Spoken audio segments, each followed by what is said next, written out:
Hello everyone. स्वागत है आपका द अर्थ स्टडी पॉइंट पे।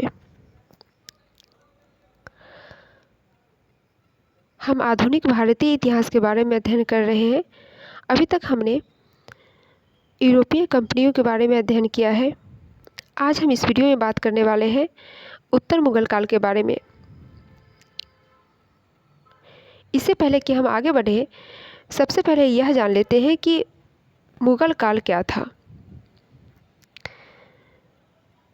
तो मुख्य रूप से हमें मध्यकालीन इतिहास में मुगल के बारे में अध्ययन करना है, जिसमें हम देखेंगे कि पानीपत के प्रथम युद्ध के बाद क्या होता है कि मुगलों की शुरुआत भारत में होती है, प्रवेश भारत में होती है, जिसमें बाबर ने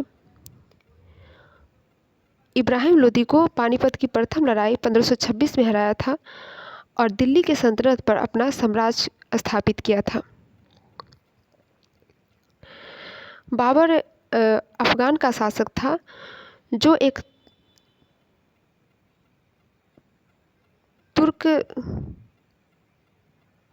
तुर्क से संबंधित था, जिसने क्या किया था, दिल्ली पर मुगलों की स्थापना की थी और समय बीतने के साथ साथ इसका विस्तार होता गया और इसका विस्तार निरंतर रूप से बाबर से लेकर औरंगजेब तक होता गया। लेकिन औरंगजेब की मृत्यु के बाद मुगलों का विघटन क्रमिक रूप से होता रहा, जिस कारण मुगलों की समाप्ति हो गई, जिस काल को हम उत्तर मुगल काल कहते हैं। मतलब औरंगजेब की मृत्यु के बाद के समय को उत्तर मुगल काल कहा गया। तो आइए हम शुरू करते हैं, उत्तर मुगल काल के बारे में अध्ययन करते हैं।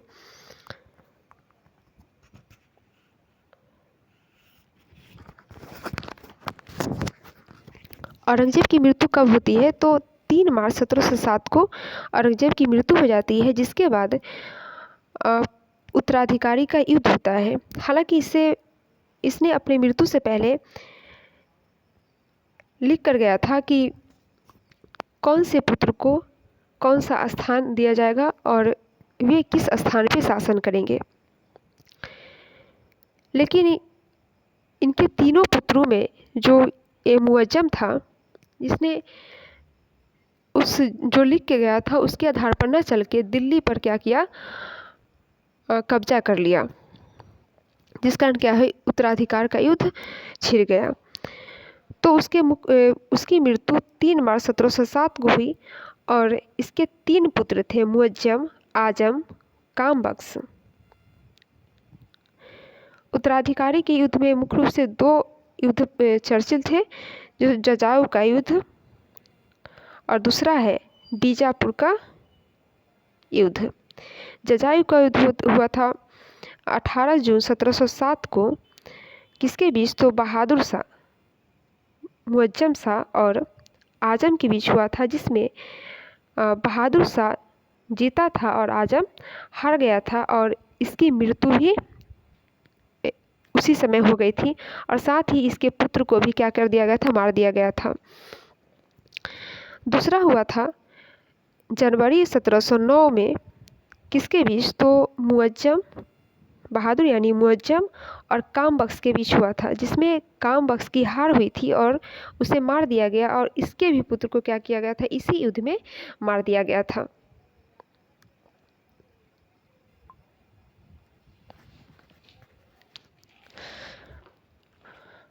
चूँकि इसने अपने दोनों छोटे भाई को क्या किया था, मार दिया था, तो शासक कौन बना था? बहादुर शाह खुद क्या बना था? मुअज्जम शाह खुद शासक बना था। कहाँ का? दिल्ली का।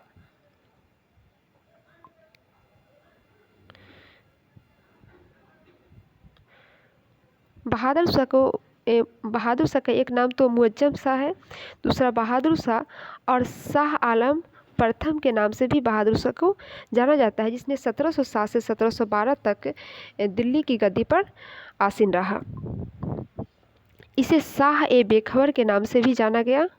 शाह ए बेखबर के नाम से भी जाना गया। इस नाम को खपी खां ने प्रदान किया था। इसने 65 वर्ष की आयु में गद्दी पर बैठा। इसे एक सहिष्णु शासक कहा जाता है। क्यों? क्योंकि इससे पहले जो भी मुगल हुए उसके बीच और सिखों के बीच क्या हुआ कि कभी भी मेल मिलाव नहीं था। क्योंकि सिखों के 9वें गुरु तेग बहादुर और सिखों के 5वें गुरु अर्जुन देव दोनों की हत्या मुगलों के द्वारा कर दी गई थी, सिर्फ इसलिए कि उन्होंने इस्लाम धर्म को स्वीकार नहीं किया था और अपने ही धर्म पे चले थे। तो इसे एक सहिष्णु शासक कहा गया और साथ ही इसने सिख के शासक मराठों के साथ भी अच्छा संबंध रखा।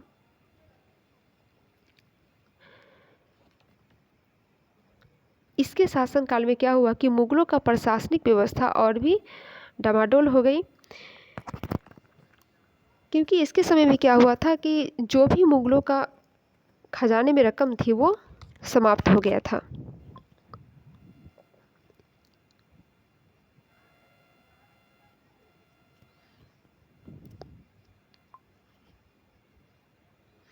इसके बारे में एक इतिहासकार ओवर सिडनी लिखता है कि मुगल सम्राटों में बहादुर शाह एकमात्र ऐसा शासक था जिसके बारे में कुछ अच्छा कहा जा सकता है। 2 शब्द कहा जा सकता है, मतलब ये सिडनी जो था ये बहादुर शाह को क्या बताया, एक अच्छा शासक बताया। बहादुर शाह के 4 पुत्र हुए। कौन कौन? जहांदार शाह, अजीम उस शान, रफ़ी उस शान, जहां शाह। इसके बाद बहादुर शाह की मृत्यु हो जाती है। इसके बाद क्या होता है कि फिर से गृह युद्ध छिड़ता है।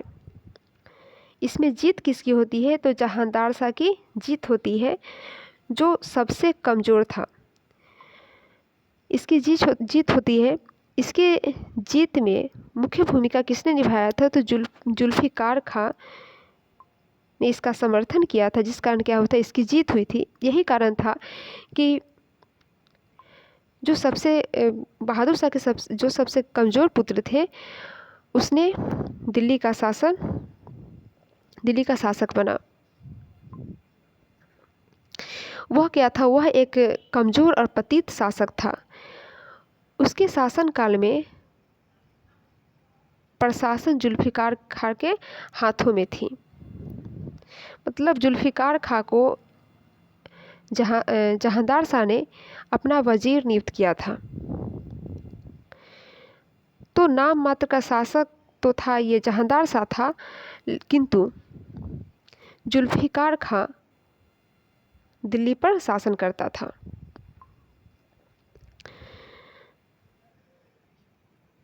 इसे एक और नाम से जाना जाता है। जहांदार शाह को एक लंपट मूर्ख के नाम से भी जाना गया है इतिहास में। इसने जजिया कर की समाप्ति की और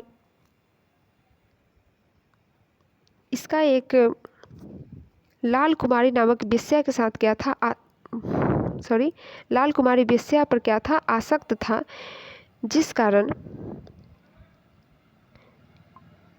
इसके समय में और भी क्या हुआ? मुगलों की शासन व्यवस्था खराब हो गई।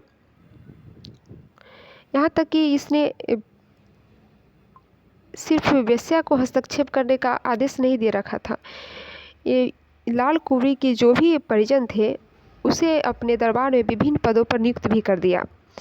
और साथ ही एक तो जुल्फ़िकार खां इसके शासनकाल में हस्तक्षेप करते थे, दूसरा लाल कुमारी को अधिकार दे रखा था। इस कारण क्या हुआ कि मुगलों का जो भी व्यवस्था था और भी बदतर हो गई।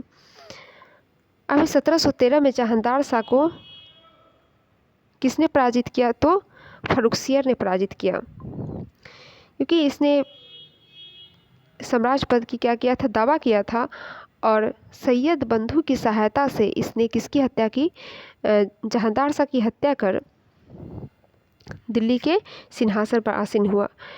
फर्रुखसियर 1713 से 1719 तक क्या रहा, दिल्ली का शासक रहा।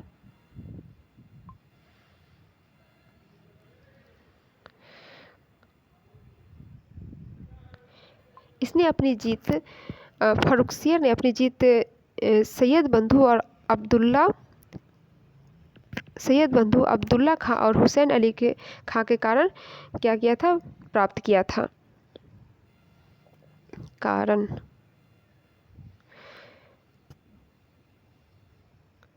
फर्रुखसियर ने जय सिंह को सेवाई सिंह की उपाधि दिया था। जोधपुर के राजा अजीत सिंह ने अपनी पुत्री का विवाह किससे किया था, तो फर्रुखसियर से किया था। इसके समय में बंदा बहादुर को फांसी दे दी गई थी। मतलब बहादुर शाह के समय में जो भी संबंध अच्छे हुए थे सिखों के बीच और मुगलों के बीच, वह फर्रुखसियर के समय में फिर से बिगड़ गई। इसने क्या किया था, बहादुर शाह को फांसी दे दिया था। इससे पहले एक कत्लगढ़ी नाम सुना होगा आप लोगों ने। ये बंदा बहादुर से फर्रुखसियर ने बंदा बहादुर को मारने के लिए भेजा था। तो एक युद्ध हुआ था जिसमें बंदा बहादुर ने हजारों मुगलों को मौत के घाट उतार दिया था, जिस कारण उस स्थान को कत्लगढ़ी के नाम से जानते हैं। 1717 में अंग्रेजों को शाही फरमान दिया था किसने, फर्रुखसियर ने। हम लोगों ने यूरोपियन कंपनी के बारे में अध्ययन कर रहे थे, तो हम लोग देखा था कि मात्र 3000 पर फर्रुखसियर ने इस फरमान के तहत बंगाल, बिहार और उड़ीसा को क्या किया था, अंग्रेजों को दे दिया था।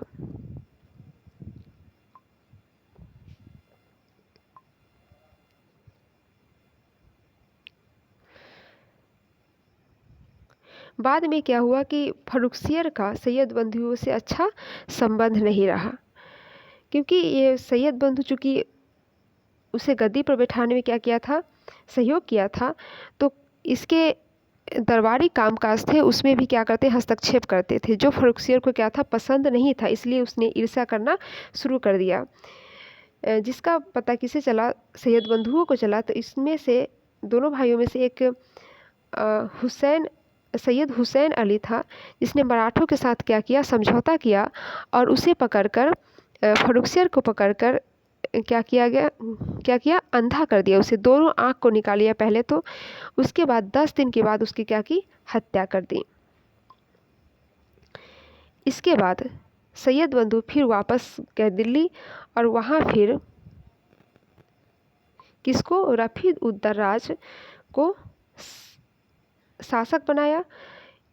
इसने सबसे कम समय मात्र 28 फरवरी से 4 जून 1719 तक गद्दी पर आसीन रहा। इसके बाद क्या हुआ, इसकी क्षय रोग से मृत्यु हो गई।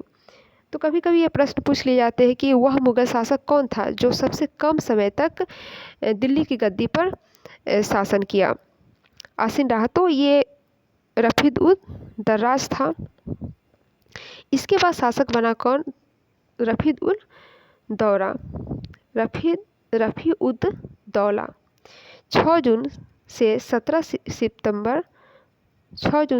सितंबर 1719 तक क्या रहा, ये शासक रहा।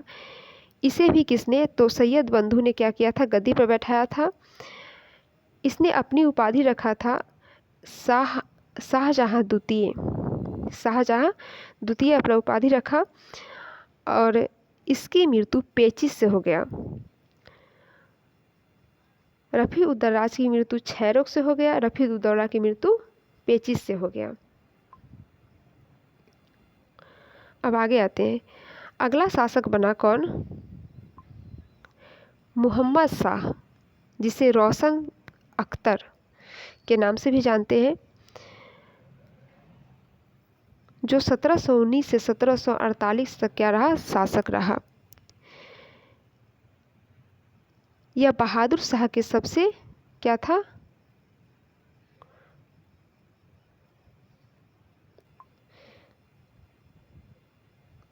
बहादुर शाह का सबसे छोटा पुत्र जहांदार शाह का क्या था? पुत्र था। मतलब सबसे छोटा पुत्र जहांदार शाह, जिसे लंपट मूर्ख कहा गया, इसका पुत्र कौन था? इसका पुत्र था मोहम्मद शाह। मतलब बीच में उसके भतीजा जो था वो फर्रुखसियर जो शासन किया। इसके बाद 2 अन्य शासक हुए। फिर से ये शासक मोहम्मद शाह के बेटा बना, जहांदार शाह के बेटा बना कौन? मोहम्मद शाह, जो बहादुर शाह का पोता था। ये अधिक विलासितापूर्ण जीवन व्यतीत करता था, जिस कारण इसे क्या कहा गया? रंगीला बादशाह की संज्ञा दी गई। रंगीला बादशाह की संज्ञा दी गई। इसने क्या किया? सैयद बंधुओं का ही अंत कर दिया। सैयद बंधुओं ने कईयों को शासक बनाया था, फर्रुखसियर को, फिर रफीद-उद-दौला को, रफीद-उद-दर्राज को। तो अभी तक वो कितने को कत्ल करते आ रहा था। अंत में इसकी अंत किसने किया? तो मोहम्मद शाह ने किया।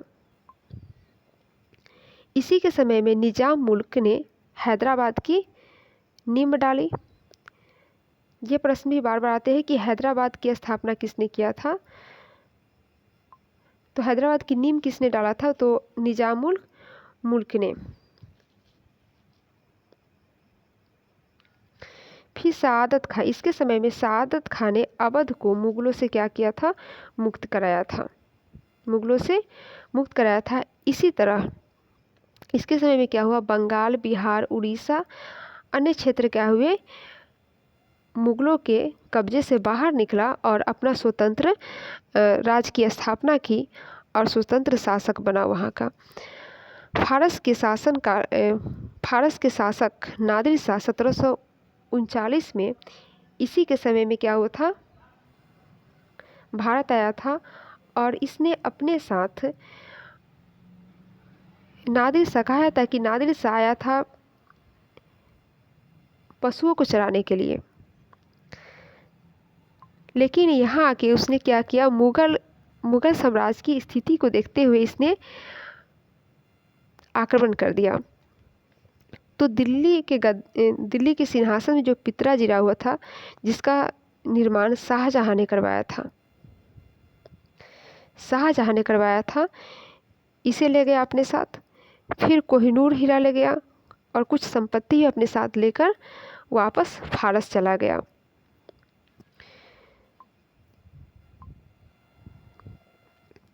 अब अगला शासक बना था कौन?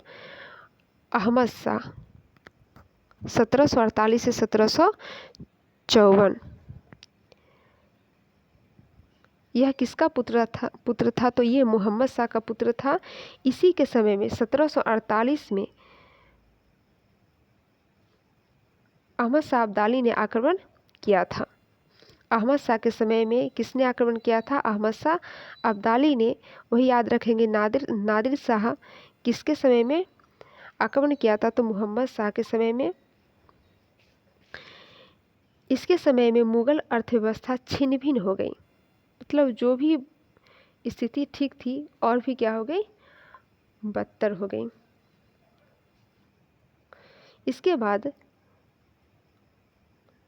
बलमगीर द्वितीय क्या हुआ? यहाँ का दिल्ली का सम्राट बना। 1754 से कब तक? 1758 तक रहा। इसी के समय में एक घटना है, प्लासी की लड़ाई। किसके समय में? आलमगीर होगा, आलमगीर द्वितीय हुआ।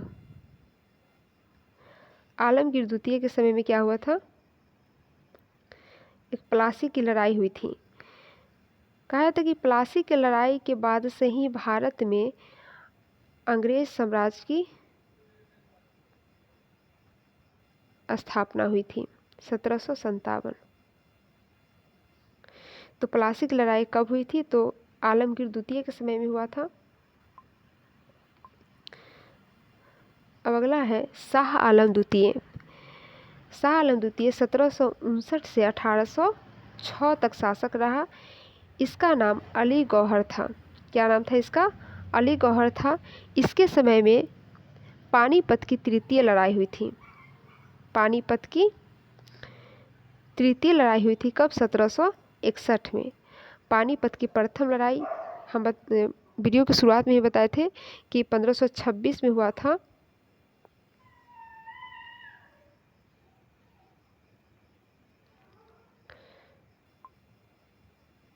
किसके? बाबर एवं इब्राहिम लोदी के बीच हुआ था। दूसरा लड़ाई हुआ था अकबर के समय में, अकबर एवं हेमू के बीच हुआ था। और तीसरा लड़ाई हुआ था किसके समय में? तो शाह आलम द्वितीय के समय में हुआ था 1761 में। जो हुआ था किसके बीच? तो तृतीय लड़ाई मुगलों एवं अफगानों के बीच हुआ था। इसी के समय में क्या हुआ था? बक्सर की युद्ध हुआ था 1764 में। अब फिर इसके बाद शासक बना अकबर द्वितीय। अकबर द्वितीय शासक बना, 1806 से 1837 तक रहा। अकबर द्वितीय इसने ही राजा राम मोहन राय को राजा की उपाधि दी थी। किसने? तो अकबर द्वितीय ने राजा राम मोहन राय को राजा की उपाधि किसने दिया था? तो अकबर द्वितीय ने दिया था। अब अगला है बहादुर शाह द्वितीय। बहादुर शाह द्वितीय, शुरू में भी बहादुर शाह और अंत में भी बहादुर शाह, मतलब उत्तर मुगल काल की बात कर रहे हैं। अंतिम क्या हुआ? मुगल बादशाह कौन हुआ? तो बहादुर शाह द्वितीय हुआ। यह 1837 से 1857 तक रहा। इसका उपनाम था जफर, बहादुर शाह जफर। इसने 1857 के विद्रोह में क्या हुआ था? भाग लिया था। और इसी समय इसे बंदी बनाकर रंगून भेज दिया गया था। रंगून भेज दिया गया था, जहां उसकी मृत्यु 1858 में हो गई थी। इस प्रकार हमने उत्तर मुगल काल के बारे में अध्ययन किया। मुख्य रूप से हमने देखा कि मुगलों के विघटन के कारण क्या था। तो मुख्य कारण यह था कि यहाँ कोई भी औरंगजेब की मृत्यु के बाद कोई भी ऐसा शासक नहीं हुआ जो अपने ताकत के दम पर शासन किया। सभी को किसी न किसी कोई ना कोई इसको गद्दी पर बैठाया, और फिर गद्दी पर बैठाने के नतीजा यही हुआ कि उसकी बातों को सभी शासकों को मानना पड़ा। और धीरे धीरे योग्यता की कमी के कारण क्या हुआ? मुगलों का अंत हो गया। तो मिलते हैं अगले वीडियो में अगले चैप्टर के साथ। Thank you so much.